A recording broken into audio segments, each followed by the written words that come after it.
السلام علیکم ورحمۃ اللہ وبرکاتہ نحمده ونصلی علی رسوله الکریم اما بعد فاعوذ باللہ من الشیطان الرجیم بسم اللہ الرحمن الرحیم رب اشرح لی صدری ویسر لی امری واحلل عقدۃ من لسانی یفقهوا قولی۔ آج سے ہم انشاءاللہ کتاب اسلام ایک تعارف از مولانا وحید الدین خان شروع کریں گے۔ اس کتاب کا جب میں نے مطالعہ کیا تو مجھے یہ محسوس ہوا کہ یہ کتاب بہت عام فہم ہے، آسانی سے سمجھ میں آنے والی ہے، ان لوگوں کے لیے ہے کہ جو اسلام کا تعارف حاصل کرنا چاہیں، اسلام کو پہچاننا چاہیں۔ اگرچہ اسلام کے بارے میں ہم بہت کچھ جانتے ہیں، ہم میں سے اکثریت مسلمان گھرانوں میں پیدا ہوئی ہے، اسلام کے نام کے ساتھ پیدا ہوئی ہے، لیکن اس کے باوجود بھی اسلام صرف پیدائشی مسلمان ہونے کا نام نہیں ہے۔ اس کے لیے بہت ضروری ہے کہ انسان اسلام کو پہچانے، کیونکہ اسلام ایک روشنی ہے، ایک وے آف لائف ہے، زندگی گزارنے کا ایک طریقہ ہے۔ تو آئیے ہم دیکھتے ہیں کہ اس کتاب میں اسلام کا کیا تعارف کرایا گیا ہے۔ سب سے پہلے ہم تمہید سے آغاز کریں گے، صفحہ نمبر 5 سے۔ مولانا صاحب لکھتے ہیں کہ اسلام دین فطرت ہے۔ یہ جملہ آپ نے بہت دفعہ پڑھا ہوگا، دین فطرت۔ دین فطرت کا کیا مطلب ہوتا ہے؟ دین فطرت سے مراد ایسا دین جو انسان کی فطرت، انسان کی ضروریات اور انسان کے حالات کے ساتھ مناسبت رکھتا ہو۔ اسلام فطرت انسانی کا مثنیٰ ہے، یعنی ڈپلیکیٹ ہے، کہ جس فطرت پر اللہ نے انسان کو پیدا کیا ہے، جیسا کہ ایک حدیث میں بھی آتا ہے کہ اللہ تعالیٰ نے ہر انسان کو مسلمان پیدا کیا ہے، اور پھر اس کے والدین اس کو عیسائی، یہودی یا سابی بنا دیتے ہیں۔ تو گویا اسلام ہمارے اندر رکھ دیا گیا ہے، اور جو کچھ ہمارے اندر رکھا گیا، یعنی جس چیز کی ہم انسانوں کو ضرورت ہے، وہی کے ذریعے رسول اللہ صلی اللہ علیہ وسلم پر اس تعلیم کو اتار کر باہر بھی رکھ دیا گیا۔ تو اسی وجہ سے ہوتا ایسے ہے کہ جب ہم اسلام کے بارے میں کچھ بھی پڑھتے ہیں یا جانتے ہیں تو یوں لگتا ہے کہ جیسے یہ بات ہمارے ہی دل کی بات ہے، یا ہمارے اندر کی بات ہے، یہ ہماری ہی تو بات ہے۔ بہت ساری چیزیں ہمیں بالکل اپنی لگتی ہیں۔ اسلام انسان کے تمام فکری اور روحانی تقاضوں کی تکمیل ہے۔ اسلام سب کے خدا کی طرف سے ہے، یعنی وہ صرف مسلمانوں کا خدا نہیں، وہ تمام انسانوں کا خدا ہے، کیونکہ اس نے سب کو پیدا کیا اور وہ یکساں طور پر سب کے لیے آیا ہے۔ وہ رب العالمین کی پسند کا مظہر ہے۔ مظہر کا مطلب یہ کہ جس سے کوئی چیز ظاہر ہو، یعنی اسلام سے ہمیں یہ پتہ چلتا ہے، اسلام کے مطالعے سے، کہ ہمارا رب، ہمارا خالق، ہمارا رازق ہم سے کیا چاہتا ہے، اس کو کیا پسند ہے اور کیا پسند نہیں۔ وہ رب العالمین کی پسند کا مظہر ہے جس کو پیغمبر رحمت کے ذریعے انسانوں کے پاس بھیجا گیا ہے۔ خدا نے موجودہ کائنات بنائی اور اسی نے انسان کو اس زمین پر آباد کیا۔ اس نے انسان اور بقیہ کائنات کے لیے ایک ہی دین مقرر کیا، یعنی وہ دونوں کے لیے ایک ہی چیز ہے، اور وہ ہے اسلام۔ اس فرق کے ساتھ کہ بقیہ کائنات جس دین خداوندی پر مجبورانہ طور پر قائم ہے، اسی دین خداوندی پر انسان کو اختیارانہ طور پر قائم ہونا ہے۔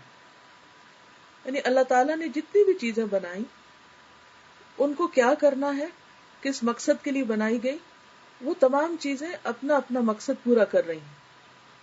مثلا سورج، چاند، ستارے، یہ تمام کے تمام جانتے ہیں کہ وہ کیوں بنائے گئے ہیں، اور وہ دن رات وہی کر رہے ہیں جس کے لیے اللہ نے ان کو بنایا۔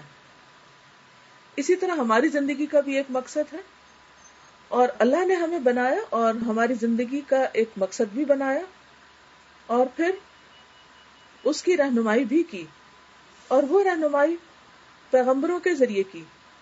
مثلا سورج کو رہنمائی ڈائریکٹ دے دی گئی کہ اسے کیا کیا کرنا ہے، چاند کو براہ راست اللہ تعالیٰ نے بتا دیا کہ اسے کیا کرنا ہے، لیکن ہمیں براہ راست نہیں بتایا، ہمیں پیغمبروں کے ذریعے بتایا۔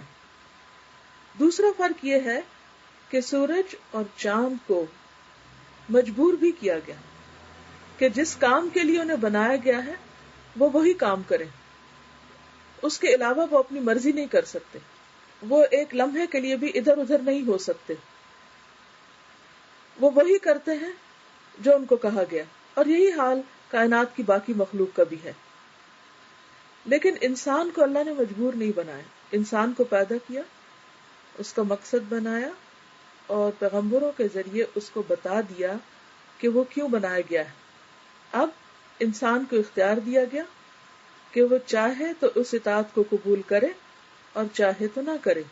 تو یہ ایک بنیادی فرق ہے ہم میں اور بقیہ کائنات میں، اگرچہ طریقہ یا دین دونوں کا ایک ہی ہے، یعنی اپنے آپ کو اللہ کے سپرد کرنا، اس فرق کے ساتھ کہ بقیہ کائنات جس دین خداوندی پر مجبورانہ طور پر قائم ہے، اسی دین خداوندی پر انسان کو اختیارانہ طور پر قائم ہونا ہے، یعنی اپنے اختیار کے ساتھ قائم ہونا ہے۔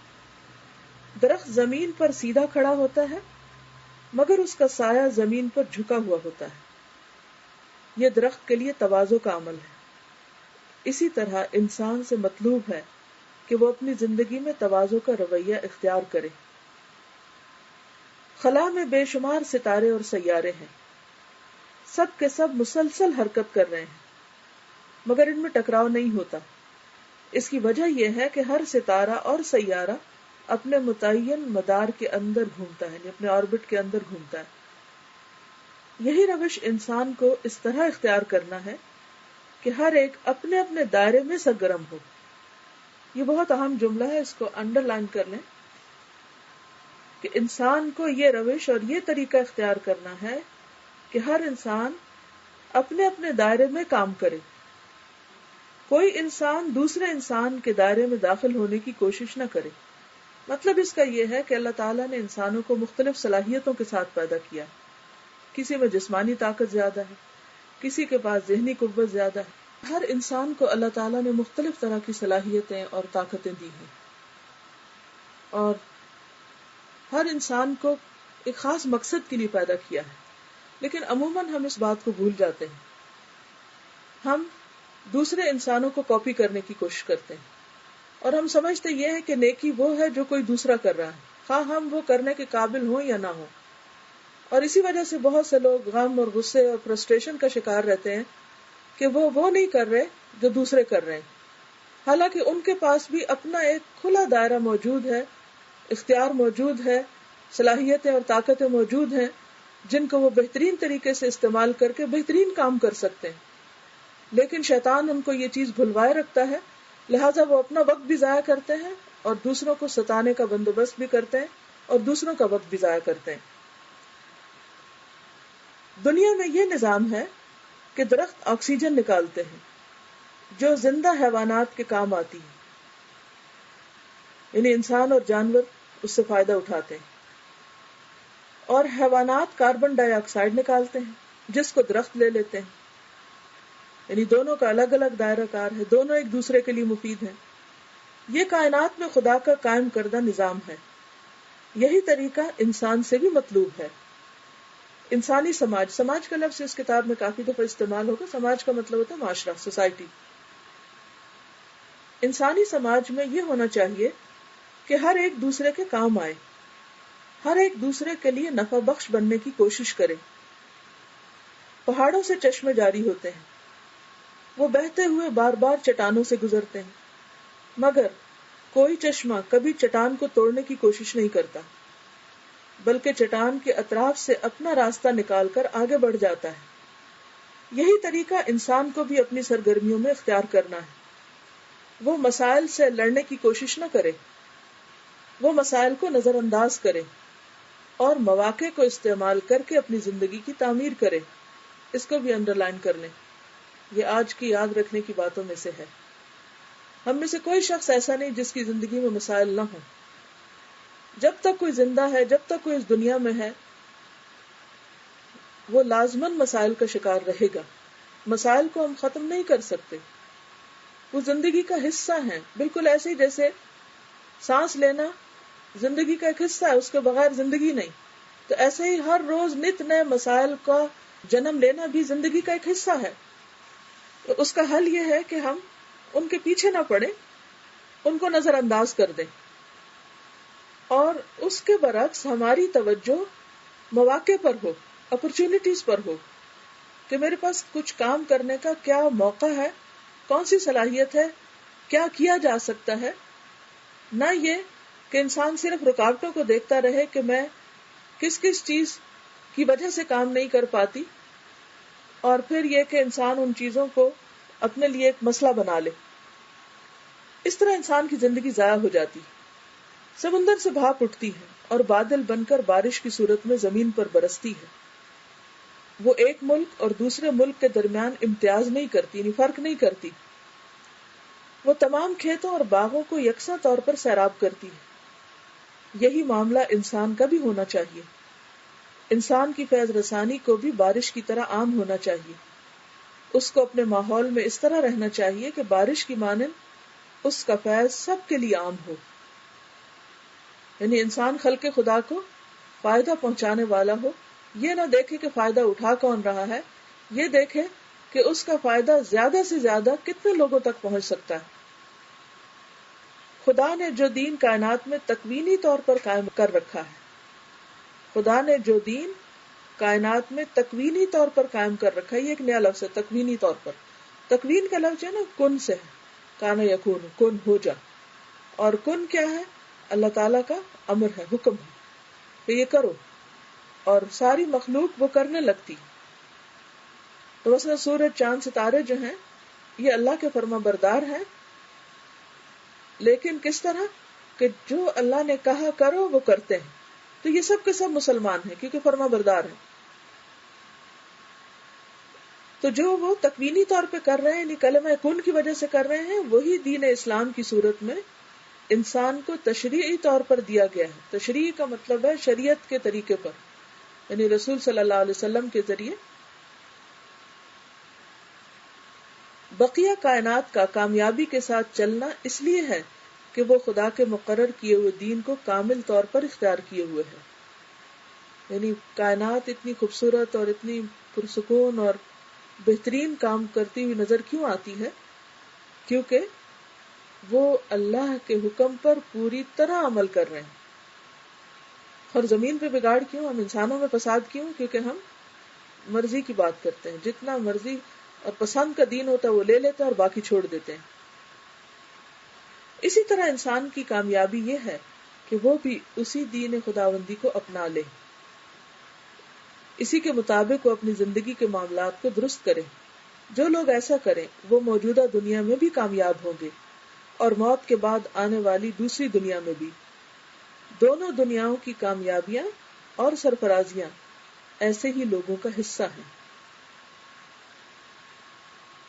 تو گویا خلاصہ یہ ہے کہ اگر ہم دنیا میں کامیاب ہونا چاہتے ہیں اور آخرت میں کامیاب ہونا چاہتے ہیں تو ہم سب کے لیے نہایت ضروری ہے کہ ہم اس بات کا آج سے عہد کریں کہ ہم اللہ تعالیٰ کی اطاعت اور فرما برداری کے کام کریں گے.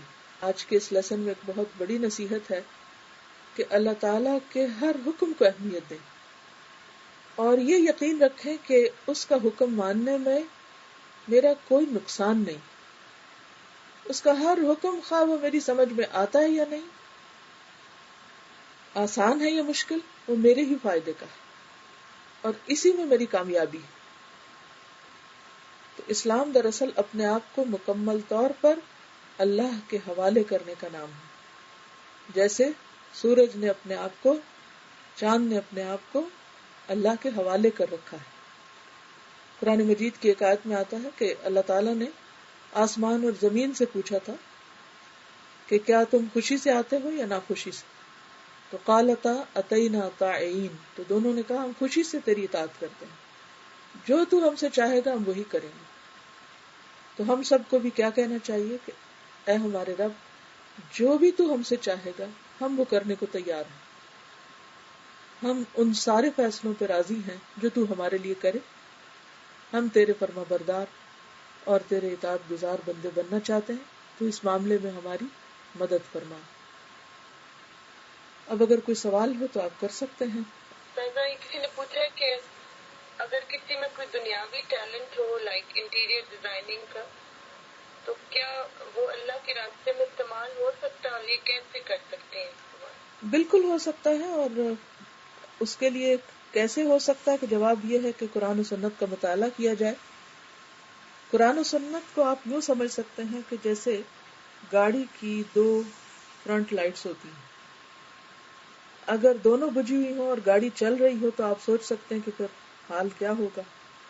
اگر ان میں سے ایک بجھ جائے تو بھی آپ دیکھیں کہ نتیجہ کیا ہوگا. اور اگر کوئی شخص یہ سمجھتا ہو کہ وہ بغیر لائٹ جلائے خود بخود ہی جان لے گا کہ وہ کسی بھی معاملے میں کیا کرے تو یہ بھی اس کی غلط فہمی ہے. تو آپ اپنے ہر ٹیلنٹ کو، کیونکہ اللہ نے مختلف لوگوں میں مختلف ٹیلنٹ رکھے، ہر ٹیلنٹ کو اللہ کی مرضی کے مطابق استعمال کر سکتے ہیں. شرط یہ کہ طریقہ آنا چاہیے، اور طریقے کے لیے کوئی بھی آپ کو ہینڈی چیز نہیں دے گا.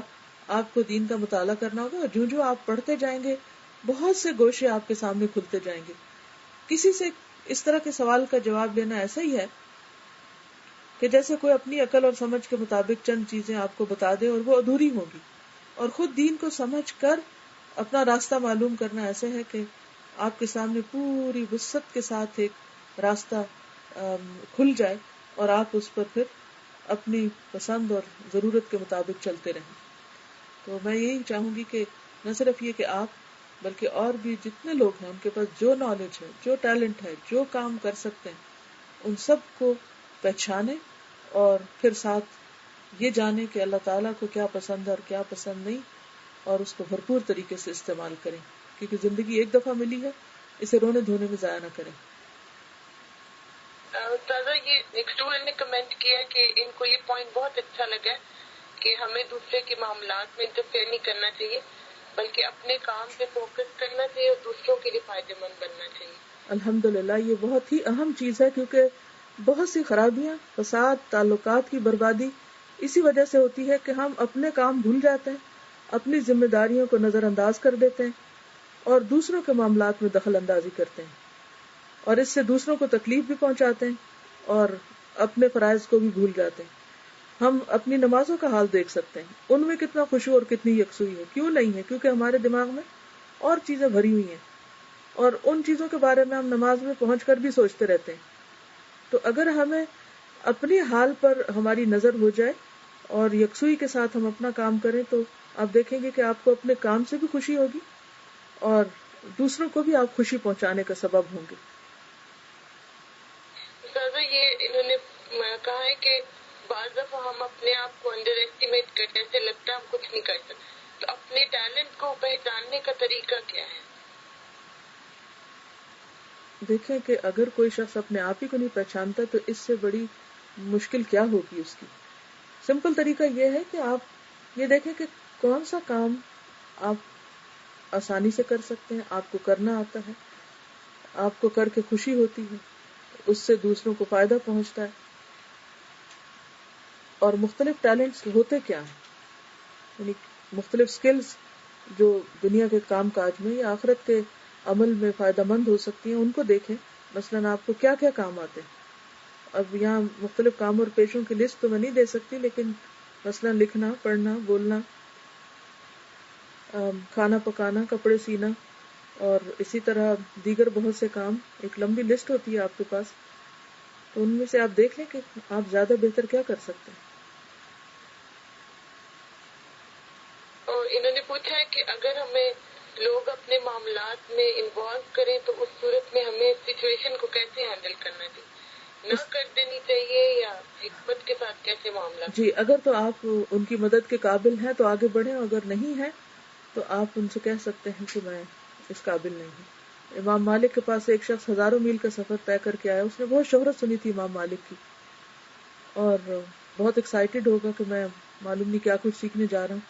اس نے امام مالک سے ایک سوال کیا تو ان کا لا ادری، میں نہیں جانتا. دوسرا پوچھا تو ان کا لا ادری. ان کا تو وہ بڑا حیران ہوا، کہنے لگا میں اتنا سفر کر کے یہاں آپ کی شہرت کو سن کے آپ سے سیکھنے آیا ہوں، مجھے لا ادری یعنی میں نہیں جانتا کہ جواب مل رہا ہے، تو یہ تو میرے لیے بڑی تکلیف دہ بات ہے. لیکن بات یہ ہے کہ وہ اسکالرز کسی کی خوشی کے لیے اپنی آخرت برباد نہیں کیا کرتے تھے کہ انسان جس کام کے اہل نہ ہو اس میں ہاتھ ڈال دے اور صرف لوگوں کی نظروں میں اچھا بننے کے لیے اپنے آپ کو قابل ثابت کرتا رہے. ہم بہت سی چیزیں نہیں جانتے اور ہمیں اعتراف ہونا چاہیے کہ ہم نہیں جانتے. ہاں اگر جانتے ہیں اور پھر کہہ رہے ہیں نہیں جانتے تو یہ جھوٹ ہوگا، اس سے بھی بچنا چاہیے. ایک اسٹوڈنٹ نے پوچھا ہے کہ نے کہا کہ ہمیں اللہ تعالیٰ کی اطاعت کرنی ہے اور وعدہ کرنا ہے کہ ہم جو بھی پڑھیں گے اس پر عمل کریں گے. اور میرے ساتھ یہ ہوتا ہے کہ میں کچھ دن نماز پڑھ کے توبہ بھی کرتی ہوں اور دین پر عمل کی کوشش کرتی ہوں، مگر یہ کہ کچھ دن بعد پھر میں وہی غلط کام دوبارہ شروع کر دیتی ہوں. تو پھر توبہ کر لیں. آج کے لیے اتنا ہی کافی ہے. میں اجازت چاہتی ہوں. جزاکم اللہ خیرا. السلام علیکم ورحمۃ اللہ وبرکاتہ. وعلیکم السلام. جزاک اللہ خیرن کثیرا. آپ کی بات کا